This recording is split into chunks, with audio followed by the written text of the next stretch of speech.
Sesaat lagi Anda akan mendengarkan program Renungan Sahabat Seperjalanan bersama Pendeta Wendy Pratama. Selamat mendengarkan.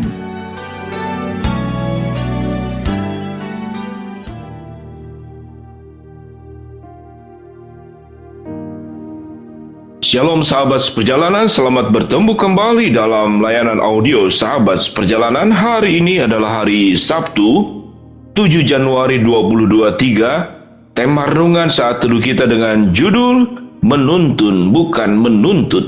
Menuntun bukan menuntut. Firman Tuhan terambil dalam Mazmur 32 ayat yang ke-8 sampai dengan ke-9. Demikian bunyi firman Tuhan. Aku hendak mengajar dan menunjukkan kepadamu jalan yang harus kau tempuh. Aku hendak memberikan nasihat, mataku tertuju kepadamu.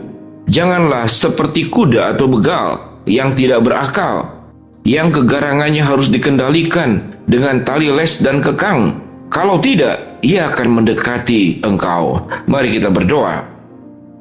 Bapa yang di dalam surga, sesungguhnya kehidupan akan menjadi berkat atau menjadi musibah sangat tergantung sekali cara kami bagaimana bersikap dalam hidup ini. Biarlah kami terus belajar menjadi pribadi yang menjadi pribadi penuh kehidupan menuntun dan bukan menuntut. Dalam nama Tuhan Yesus kami berdoa. Amin. Shalom sahabat seperjalanan yang dikasihi Tuhan, kita belajar dua kata, yaitu menuntut dan menuntun. Kalau menuntut, akhir katanya adalah T. Kalau menuntun, akhir katanya adalah N. Hanya beda satu huruf, punya makna yang berbeda. Sahabat seperjalanan, kalau menuntun itu adalah sesuatu yang jelas, sesuatu yang baik. Dibutuhkan kesabaran. Yang namanya menuntun adalah untuk kebaikan orang lain. Dan yang menuntun, dia harus lebih baik daripada orang yang dituntun. Dia harus punya kapasitas. Kalau kita mengatakan seorang guru menuntun murid, itu kalimat yang benar. Karena guru tentu harus lebih pandai daripada murid. Orang tua menuntun perkembangan tumbuh kembang anak, maka itu benar. Maka dianggap orang tua itu memiliki kapasitas di dalam memberikan tuntunan kepada anak. Itu yang namanya menuntun. Sehingga orang yang punya kemampuan menuntun adalah orang-orang yang dewasa, adalah orang-orang yang berkapasitas. Di dalam ayat yang ke-6 dikatakan Tuhan itu menuntun kita. Apa artinya?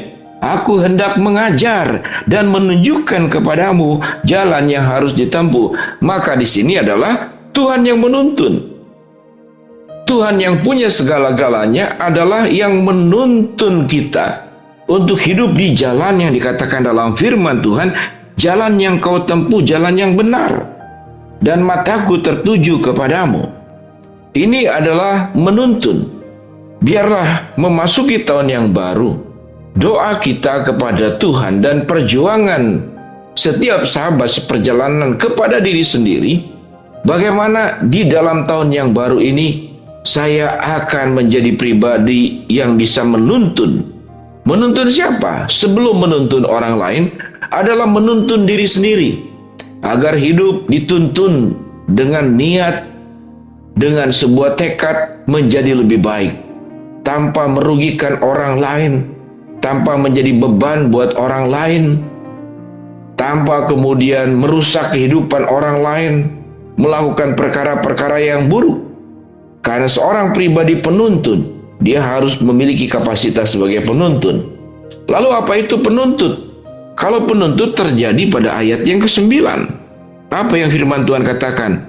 Janganlah seperti kuda atau bagal yang tidak berakal, yang kegarangannya harus dikendalikan dengan tali les dan kekang. Kalau tidak, ia tidak akan mendekati engkau.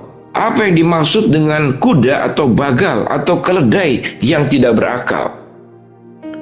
Gambaran-gambaran kedua binatang ini, khususnya keledai, saya tidak melihat kuda. Kuda mungkin kalau kuda liar ya. Tapi kalau bagal atau keledai ini gambaran daripada kebodohan. Gambaran yang sudah diajar berkali-kali tetap masuk lubang yang sama. Itulah keledai. Sudah dituntun Jangan sampai masuk lubang tersebut, dia kembali masuk lubang yang sama. Jadi itulah keledai.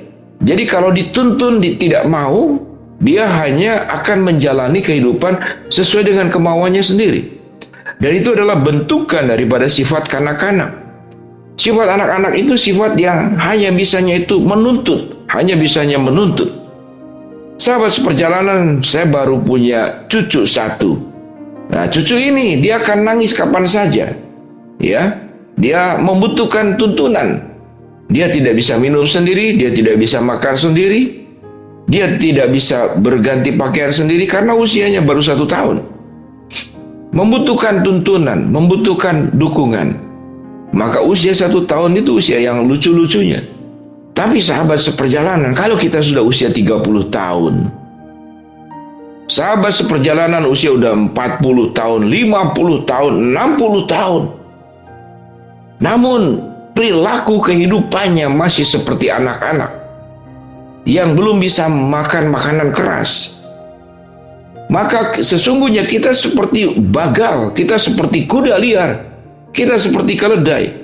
Selama kehidupan kita tidak pernah menjadi pribadi yang memerankan diri sebagai penuntun. Tetapi sebagai penuntut, kita nuntut kepada siapapun. Sikap yang kita keluarkan tidak puas, sikap yang kita keluarkan bersungut-sungut mengeluh, sikap yang kita keluarkan pada akhirnya mengkritik. Kalaupun kita salah, bukan kita yang memperbaiki diri, tapi kita menyalahkan orang lain. Sahabat seperjalanan, orang berkendaraan cepat. Saya pernah melihat di video di TikTok, itu anak remaja.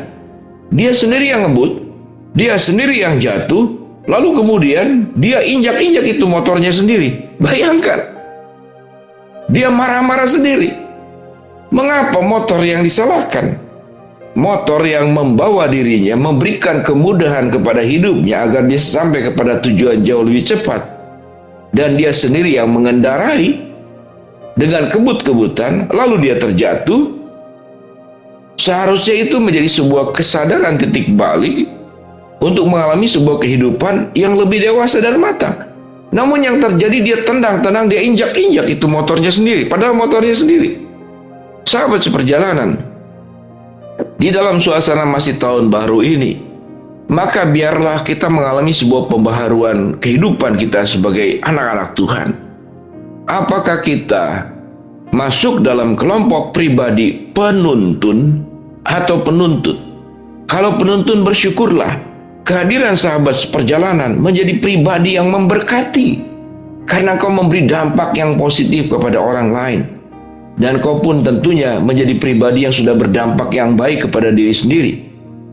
Namun kalau kehidupan sahabat seperjalanan masih sebagai kategori penuntut, di dalam rumah tangga membawa persoalan, di dalam pekerjaan membawa persoalan, di masyarakat membawa persoalan, dimanapun membawa persoalan. Sewaktu Tuhan mau membimbing, diberikan nasihat, diberikan tuntunan, yang ada memberontak, yang ada seperti bagal, yang ada seperti keledai, yang ada seperti kuda liar. Maka biarlah kita merubah kehidupan kita, boleh semakin menjadi lebih baik.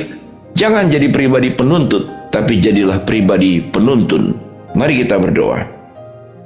Bapa dalam surga, terima kasih buat kebenaran firman Allah yang Tuhan terus berikan pencerahan kepada kami. Dan biarlah pada hari ini kami belajar untuk menjadi pribadi penuntun dan bukan penuntut. Hamba-Mu berdoa, bagi yang sakit Tuhan jamah sembuhkan, bagi sahabat seperjalanan yang sedang menghadapi masalah, Tuhan bukakan jalan.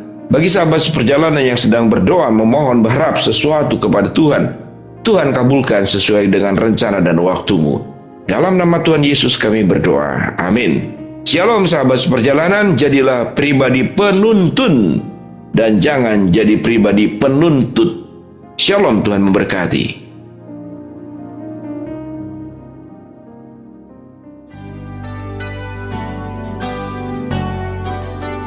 Anda baru saja mendengarkan program Renungan Sahabat Seperjalanan bersama Pendeta Wendy Pratama. Terima kasih atas perhatian Anda. Tuhan Yesus memberkati.